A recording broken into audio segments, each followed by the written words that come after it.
എലപ്പുള്ളി താലൂക്ക് ആശുപത്രിക്ക് വാഹനം കൈമാറി. കേന്ദ്ര പൊതുമേഖലാ സ്ഥാപനമായ power grid corporation of India ലിമിറ്റഡിന്റെ സാമൂഹ്യ പ്രതിബദ്ധത പദ്ധതി പ്രകാരമാണ് പുതിയ വാഹനം നൽകിയത്. Power grid DGM K Sheetha medical officer doctor അനൂപിന് കൈമാറി ഉദ്ഘാടനം ചെയ്തു.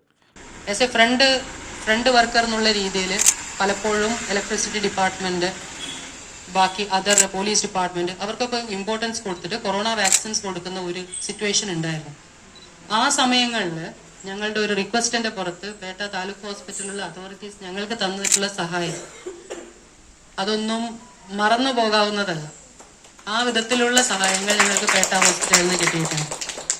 അപ്പൊ അതിനൊക്കെയുള്ള ഒരു റിട്ടേൺ എന്നുള്ള രീതിയിൽ ഈ ഒരു ഓപ്പർച്യൂണിറ്റി ഞങ്ങൾക്ക് കിട്ടിയത് power grid corporation of India limited ഒരു സെൻട്രൽ ഗവൺമെന്റ് പബ്ലിക് സെക്ടർ കമ്പനിയാണ്. അതിൽ ആനുവൽ ബേസിസിൽ we use to do lot of corporate social responsibility activities which will be so beneficial for the public.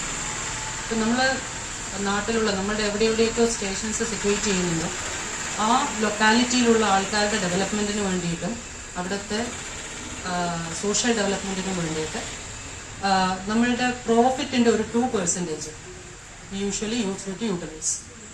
അപ്പം അതിൻ്റെ ഭാഗമായി എവിടെയൊക്കെ നമ്മുടെ സ്റ്റേഷൻ ഉണ്ടോ അതിൻ്റെ നിയർ ബൈ ഉള്ള health departments, education departments, other social development departments അതിലൊക്കെ നമ്മളാൽ പറ്റുന്ന വിധത്തിലുള്ള കോൺട്രിബ്യൂഷൻസ് ഈ ഇയേഴ്സ് കംപ്ലീറ്റ് ആയിട്ട് നമ്മൾ ചെയ്യുന്നുണ്ട്. അപ്പോൾ പ്രീവിയസ് ഇയറിൽ നമ്മൾക്ക് ഹെൽത്ത് ആയിരുന്നു ഒരു മെയിൻ ഡിപ്പാർട്ട്മെന്റ് ആയിട്ടുണ്ടായിരുന്നു, മെയിൻ തീമായിട്ട് മാഡം പറഞ്ഞതുപോലെ ഒരു മെയിൻ തീം ഹെൽത്ത് ആയിരുന്നു. അതിനു മുമ്പും ആസ് ഫാർ ആസ് എന്നെ കുറിച്ച് പറയുകയാണെങ്കിൽ ഞാനിവിടെ നിയർലി 10 ഇയേഴ്സായി പാലക്കാട് സ്റ്റേഷനിൽ വർക്ക് ചെയ്ത ഒരു എംപ്ലോയിയാണ്.